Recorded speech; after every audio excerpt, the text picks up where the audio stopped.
trời hồng lưng vách núi lưng lờ đàn mây trắng.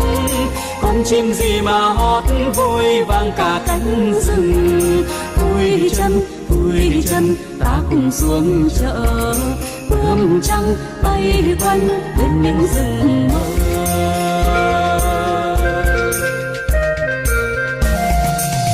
Một chàng trai mắt sáng từ đường mòn vách núi, anh vui gì mà sao bay vang cả cánh rừng.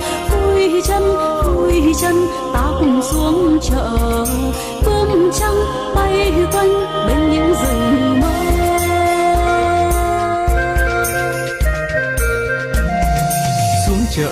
Xuống chợ ngại ngùng gì hỡi em. Xuống chợ với em. Ái là chàng trai khôi ngô ghê. Giọng của chàng hay quá, mà sao chàng hay quá. Đường xa nắng đổ mà chúng em vẫn vui. Chân đi bên em mà chẳng nói được gì. Trong ngực em ái là như có tiếng ngựa phi.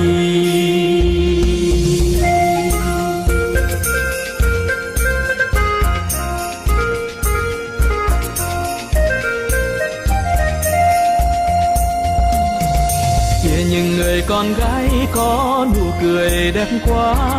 Em vui gì mà líu lo như đàn chim trời. Mây bay lang thang trên đỉnh núi xa mờ. Anh đây như mây bên tuổi đầy thơ.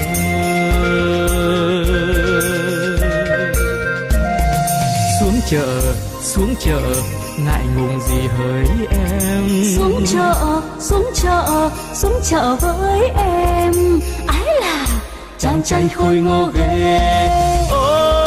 Giọng của nàng hay quá, mà sao nàng xinh quá. Màu xanh tím đỏ nhảy nhót trong mắt em. Chân đi bên em mà chẳng nói được gì. Trong ngực em ái là như có tiếng ngựa phi. Chợ của mình vui quá, mà sao chẳng hay quá. Đường xa nắng đổ mà chúng em vẫn vui. Chân đi bên em mà chẳng nói được gì. Trong ngực em ái là như có tiếng ngựa phi. Mắt trời lặn sau vách núi trở về chiều đã vắng. Chia tay lòng còn vấn vương chưa kịp nói năng gì. Hẹn ngày chờ sau tới nhé lại gặp rừng mơ ấy. Trên con đường mòn núi cao bóng nàng xa mờ. Trên con đường mòn núi cao bóng chàng xa mờ. Trên con đường mòn núi cao